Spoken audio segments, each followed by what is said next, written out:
నమస్తే. న్యాయం కోసం కార్యక్రమానికి స్వాగతం. ప్రతి వారం ఏదో ఒక చట్టం గురించి తెలుసుకునే ప్రయత్నం చేస్తున్నాం. ఈసారి మనం హిందూ వారసత్వ చట్టం గురించి తెలుసుకునే ప్రయత్నం చేద్దాం. అసలు ఈ వారసత్వ ఆస్తి హక్కుల గురించి చాలామందికి చాలా సందేహాలు ఉంటాయి. అంటే జనరల్గా పెళ్ళైన మహిళలకు ఆస్తులు హక్కు ఉంటుందా, పిల్లలు లేని భార్యాభర్తలు ఆస్తి ఎవరికి చెందుతుంది, తల్లి నుంచి వచ్చే వారసత్వ ఆస్తి కూతురికి చెందుతుందా, కొడుక్కి చెందుతుందా, ఇలాంటి చాలా సందేహాలు ఉంటూ ఉంటాయి. వీటికి సమాధానాలు ఇచ్చేందుకు, డిస్కస్ చేసేందుకు మనతో పాటు జాయిన్ అవుతున్నారు ప్రముఖ అడ్వకేట్ కోటిపల్లి అయ్యప్ప గారు. సో ఆయన అడిగి మొత్తం డీటెయిల్స్ తెలుసుకుందాం. నమస్తే అయ్యప్ప గారు. నమస్తే అయ్యప్ప గారు, సార్ ఒకసారి మీ ఫ్రేమ్ రొటేట్ చేసుకోండి, కొంచెం ఫ్రేమ్ డిఫరెంట్గా ఉంది.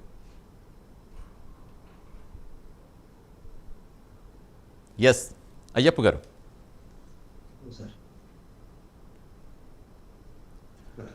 రైట్, ఇక మీకు ఈ వారసత్వపు చట్టం గురించి ఏమన్నా సందేహాలున్నా, ఎటువంటి డౌట్స్ ఉన్నా కూడా స్క్రీన్పై మీకు నెంబర్స్ కనిపిస్తాయి. నెంబర్స్ కాల్ చేస్తే అయ్యప్ప గారితో మాట్లాడి అడ్వైస్ తీసుకోవచ్చు. ఎస్ అయ్యప్ప గారు, అసలు ఏంటి ఈ హిందూ వారసత్వ చట్టం ఏం చెబుతోంది?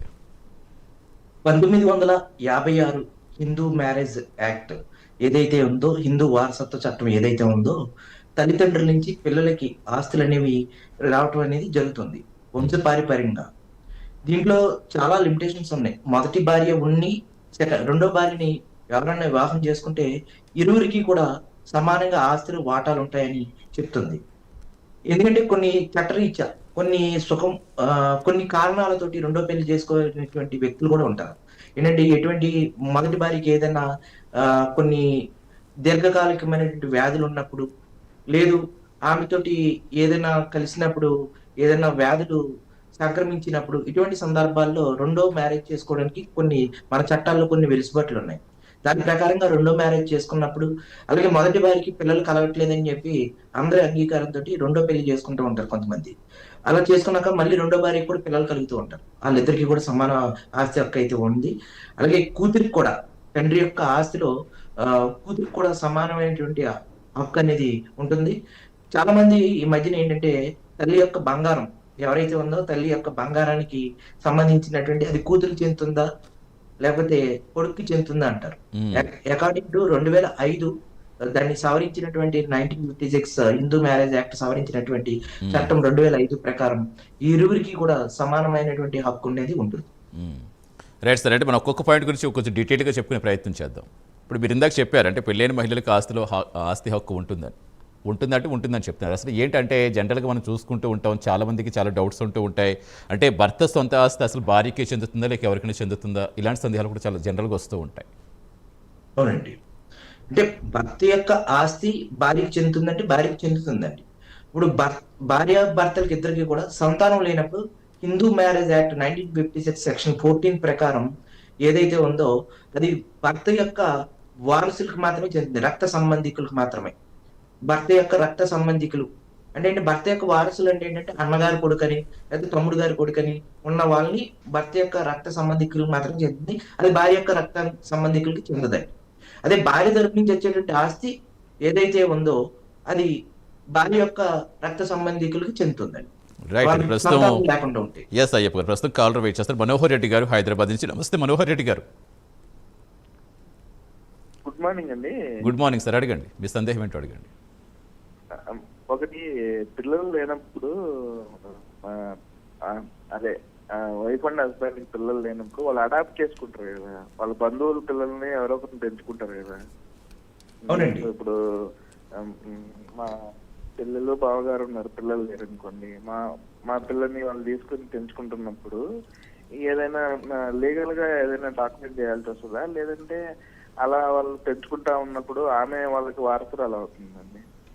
అంటే పెంచుకుందాము అనుకున్నప్పుడు వారసురాలు అవుతుందంటే వాళ్ళు ఏదైనా వీలునామా అనేది ఆ అమ్మాయిని మేము పెంచుకుంటామని వీలునామా రాస్తే వాళ్ళకి చెందుతుందండి.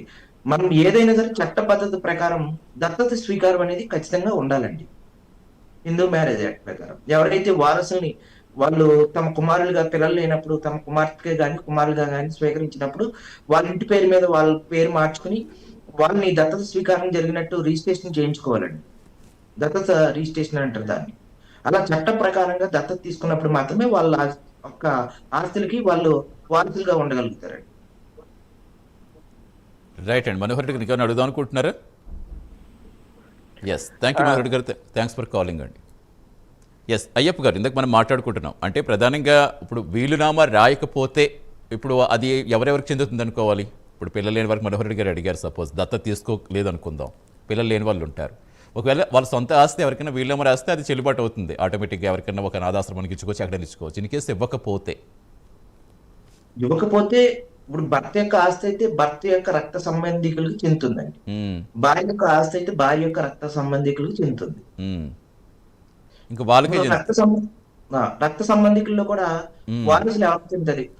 ఒక వ్యక్తి 4-5 అన్నదమ్ములు ఉన్నారనుకోండి, వాళ్ళలో ఎవరికి చెందుతుంది ఈ ఆస్తి అంటే అందరికి సమాన వాటాలతో చెందుతుందండి, ఏ ఒక్కరికి సొంతం కాదు. ఎస్ అంటే ఇప్పుడు హిందూ వారసత్వ చట్టం అనేది వేరు, ఇప్పుడు క్రైస్తవులకి ముస్లిమ్స్కి వీళ్ళకి భిన్నమైన చట్టాలు ఉంటాయి కదండి, ఇది ఏమన్నా వర్తించే అవకాశం ఉంటుందా? అంటే హిందూ మ్యారేజ్ అంటే ఒక్కొక్కరికి ఒక్కొక్క సామాజిక వర్గాలకి వాళ్ళ మత ప్రాతిపదికన వాళ్ళకి డిఫరెంట్ హక్కులు ఉంటాయండి.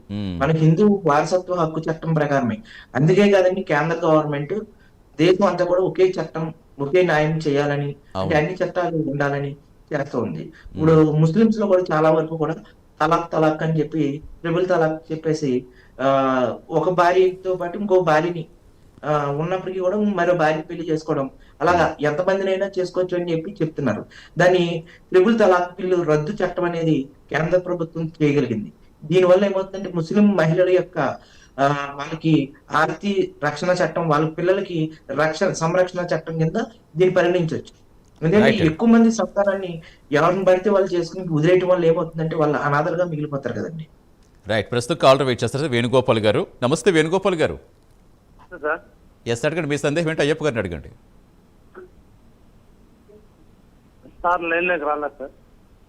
ఎస్ అడగండి, మీ డౌట్ మీరు అడగండి, దేని గురించి తెలుసుకుందాం అనుకుంటున్నారు? అంటే సార్ నాన్నగారు ముగ్గురు సార్, నాన్న పేరుతో భూములు కొని నాన్న పేరుతో పెట్టినారు సార్. సార్ నాన్నగారు ముగ్గురు నాన్న పేరుతో 50 years బ్యాక్ భూములు కొని నాన్న పేరుతో పెట్టినారు. మళ్ళీ డివైడ్ అయినాక చెప్పండి, వినిపిస్తోంది. ఇప్పుడు ముగ్గురు మీ నాన్నగారు వాళ్ళు ముగ్గురు ఉంటే సంతకాలు పెట్టుకొని ఈ భూమి నీకు ఈ భూమి నీకు అని చెప్తున్నారు సార్. తర్వాత వచ్చి ఇప్పుడు మా నాన్న పేరుతో ఉండేటన్ని అన్న కొడుకు పేరుతో రాసుకొచ్చేస్తున్నారు సార్. ఎవరు రాసేస్తారు? మా నాయన మధ్య లేదు, మా రాసి చేస్తున్నారు సార్. ఇప్పుడు లేదండి, అలా చట్ట ప్రకారం చెల్లదు. వాళ్ళు పార్టీషన్ అనేది ఏదైతే ముగ్గురు ఒకరి పేరు మీద పెట్టినా గానీ దాంట్లో కూడా రాసుకుంటారండి, మా ముగ్గురు కలిపి సంపాదించిన డబ్బు మీ ఇష్టపూర్వకంగా ఒక వ్యక్తి పేరుని రాస్తున్నాం అని మీరు ఆ డాక్యుమెంట్ లో రాసుకున్నట్లయితే మళ్ళీ తిరిగి వాళ్ళ ముగ్గురు ఆస్తి పంపకాలని పార్టీషన్ సెటిల్మెంట్ ద్వారా పార్టీషన్ రిజిస్ట్రేషన్ ద్వారా పంచుకున్నట్లయితే ఆ యొక్క వారసులు ఎంతమంది అయితే ఉన్నారో అందరికీ సమాన హక్కులు కలిగి ఉంటారు.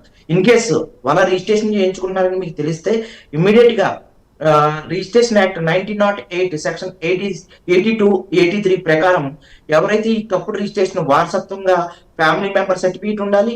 అలాగే నాన్నగారు ఎవరైతే ఉన్నారో ఒకవేళ ఆయన కాలం చేస్తే ఆయన డెత్ సర్టిఫికేట్ ఉండాలి. ఫ్యామిలీ మెంబర్ సర్టిఫికేట్ లేకుండా ఆ ఆస్తిని ఒకరి పేరు మీద రాయడం అనేది రిజిస్ట్రేషన్ యాక్ట్స్ కి విఘాతం. అందువల్ల సబ్ రిజిస్టర్ కూడా ఇంక్లూడ్ చేసి మీరు ప్రైవేట్ కంప్లైంట్ చేయొచ్చు, సివిల్ కేసు వేయచ్చు, క్రిమినల్ కేసు కూడా ఫైల్ చేయొచ్చు. రైట్ అండి, thank you, thanks for calling. Next call ఉన్నారు సార్ దేవయ్య గారు. నమస్తే దేవయ్య గారు. చెప్పండి. సార్ మా భార్యకు 4 చనిపోయారు.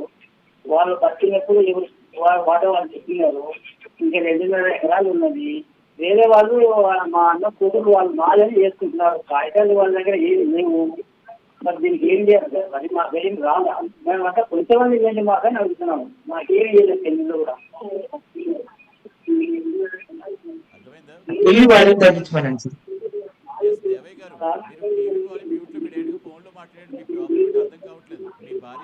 అన్నదమ్ములు ఉన్నారని చెప్తున్నారు.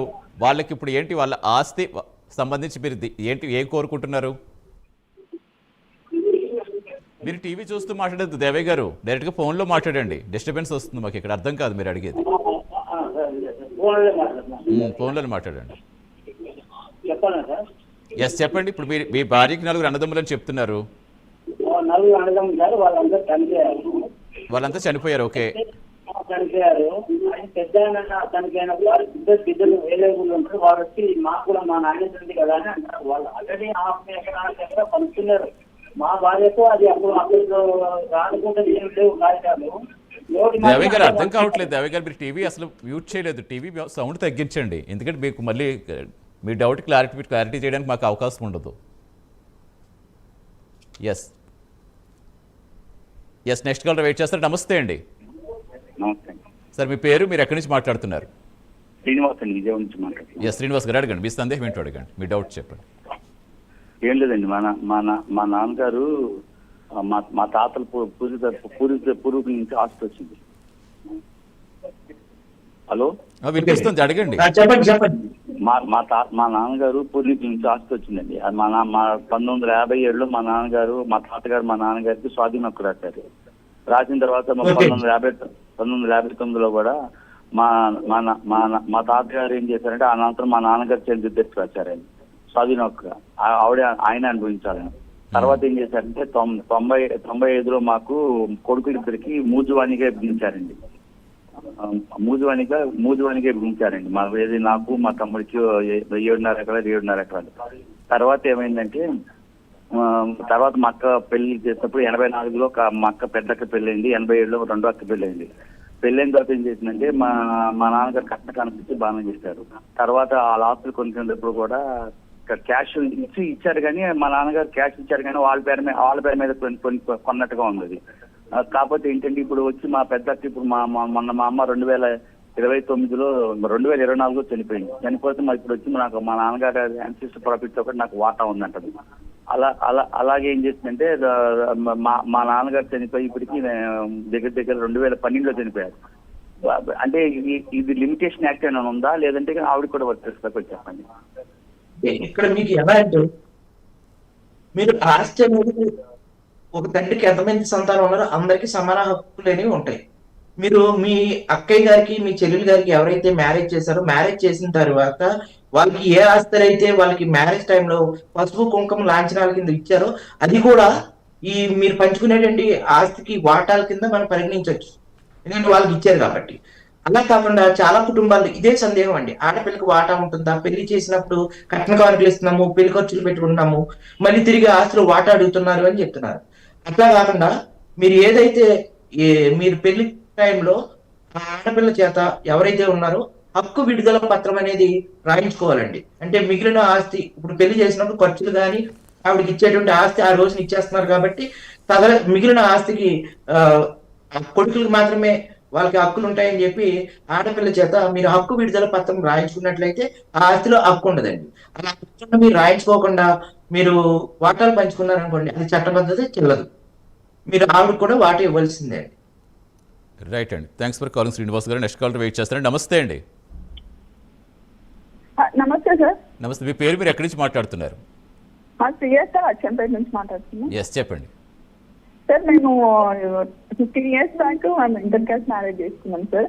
మా తాత మేమిద్దరం అక్క చెల్లెళ్ళము. మా తాతగారు ఆస్తి మీద మా తాతగారు ఆస్తి మీద వేసినాము సార్. అది ఒకసారి మాట్లాడి విత్డ్రా చేసుకున్నాము. ఇస్తామన్నది ఇంకా మళ్ళీ ఏమి ఇవ్వలేదు. మళ్ళీ కేసు ఫైల్ చేసినాము. ఇప్పుడు రాదు, ఇంతకుముందు చేసి విత్డ్రా చేసుకున్నారు కదా, ఇప్పుడు రాదు అని అంటున్నారు. సజెషన్ ఇవ్వండి సార్. ఎస్ అయ్యప్ప గారు, మీరు ఏదైనా మీరు విత్డ్రా చేసుకునే టైంలో ఏదన్నా సరే మీరు లోక్ అదాలత్లో ఏదైనా పరిష్కారం రాజీ మార్గం మీద ఏదైనా కోర్టు ద్వారా చేసుకున్నారండి? విత్డ్రా చేసుకున్నాం అంతే సార్, ఏం రాసి ఇవ్వలేదు. అంటే కోర్టు ద్వారా చేసుకుంటే మీకు ఏదైతే కోర్టు ఒక ఆర్డర్ కాపీ అంటారు, ఆ ఆర్డర్ కాపీలో లోక్ అదాలత్ ఆ పరిష్కారం రాజీ మార్గంలో కోర్టు ద్వారా వెళ్ళినప్పుడు ఎవరికి ఎంత అని చెప్పి పార్టీషన్ రాస్తారండి, షెడ్యూల్ అంటారు దాన్ని. ఆ షెడ్యూల్ ప్రకారం ఎవరికి ఎంత అనేది మీరు రాజీ పడినట్టు కోర్టు ద్వారా చేసుకుంటారు. ఒకవేళ అది దాన్ని ధిక్కరించి మీకు రిజిస్ట్రేషన్ చేయకపోతే మీరు పార్టీషన్ అనేది మీరు వేసుకోవచ్చు అండి. మేము పలానా రోజున ఇలాగ లోక్ అదాలత్ ద్వారా రాజీ పడ్డాము, షెడ్యూల్లో మాకు ఇంత ఆస్తి ఇస్తానని చెప్పారు, ఆ ఆస్తి అనేది మాకు ఇవ్వలేదు కాబట్టి అది అంతిమ తీర్పు అండి. దాన్ని మీరు అమలుపరచమని చెప్పి మళ్ళీ తిరిగి కోర్టుకు వెళ్ళొచ్చు, ఆస్తి మీకు వస్తుందండి కోర్టు ద్వారా. రైట్ అండి. మా మీద ఉన్న ఆస్తి మొత్తాన్ని మా చెల్లి వాళ్ళ హస్బెండ్ మీదకి మార్చింది సార్. ఇప్పుడు మా నాన్న పేరు మీద ఏం లేకుండా మొత్తాన్ని వాళ్ళ మీదకి ట్రాన్స్ఫర్ చేసింది. అని తెలదండి. పూర్వీకుల ఆస్తి కదండి అది, మీ తాతయ్య గారి దగ్గర నుంచి వచ్చింది కదా మీ తండ్రి గారికి. అలా ట్రాన్స్ఫర్ చేసిన ఆ ట్రాన్స్ఫర్ చేసినటువంటి ఎంఆర్ఓ గారికి registration of records of ROR act అని ఒకటి ఉంటుంది. దాని ద్వారా మీరు రెవెన్యూ కోర్టులో కూడా వేసుకోవచ్చు. ఏ ప్రాతిపదికన వాళ్ళకి భూమి మాత్రం మార్చారు, ఎలా ఎలా సంక్రమించింది అని చెప్పి దాన్ని మీరు రెడ్ లో కూడా పెట్టించవచ్చు. రెవెన్యూ కోర్టులో వేసి దాని రెడ్ లో కూడా పెట్టించవచ్చు. దాని మీద రిజిస్ట్రేషన్ జరగకుండా చేయొచ్చు. దానిలో మీరు ఏదైతే ఉందో వాళ్ళు మార్పు చేసుకున్నా కానీ ఇది చట్ట ప్రకారం చెల్లదండి. ఎందుకంటే వాళ్ళ హక్కులు లేవు కాబట్టి. రెవెన్యూ కోర్టుకు వెళ్ళాలంటారు, అంతేగా చెప్పగారు. రెవెన్యూ కోర్టుకు వెళ్తే పరిష్కారం దొరుకుతుంది. రెవెన్యూ కోర్టుకు వెళ్ళాలండి, at the same time civil కోర్టుకు కూడా వెళ్ళాలి. రైట్ అండి, థ్యాంక్ యూ అండి, థ్యాంక్స్ ఫర్ కాలింగ్. సరే, అలాగే ఇప్పుడు మనం వారసత్వ హక్కుల గురించి మాట్లాడుతున్నాం కాబట్టి ఇప్పుడు వారసత్వ ఆస్తి అనేది ఎవరికి వస్తుంది? అంటే కొడుకు పిల్లలు, కూతురు పిల్లలు, ఇన్ కేసు అలా ఎన్ని తరాల వరకు వాళ్ళు వర్తిస్తుంది? ఎన్ని తరాలని కాదండి, ఇప్పుడు యాక్చువల్ గా ఒక వ్యక్తి రాయకుండా చనిపోయారు అనుకోండి, వారికి ఉన్నటువంటి వారసులందరికీ కూడా వాటాలు వస్తాయి.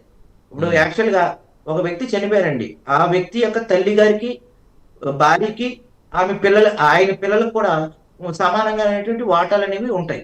అలా కాకుండా ఒక వ్యక్తి చనిపోయిన తర్వాత ఆయన ఎవరికి రాయకుండా చనిపోయారు, వీలునామా కానీ ఏమి కానీ, తర్వాత వారసులు కూడా పంచుకోలేదు, ఆ తర్వాత వారసులు కూడా పంచుకోలేదు.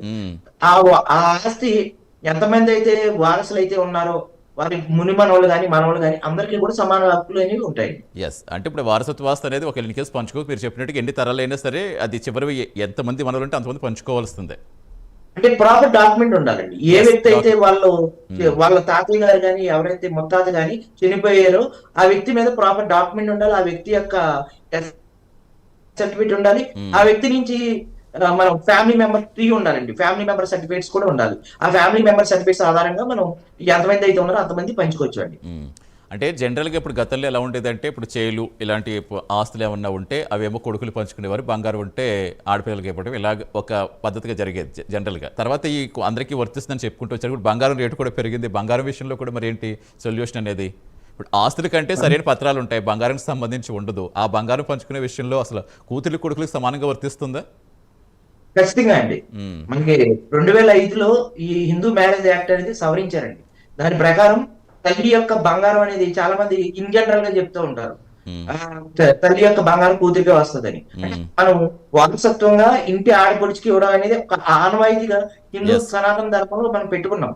అందుకని చట్ట ప్రకారం చూస్తే తల్లికి ఎంతమంది అయితే వారసులు ఉన్నారో అందరికీ సమాన వాటాలండి అది.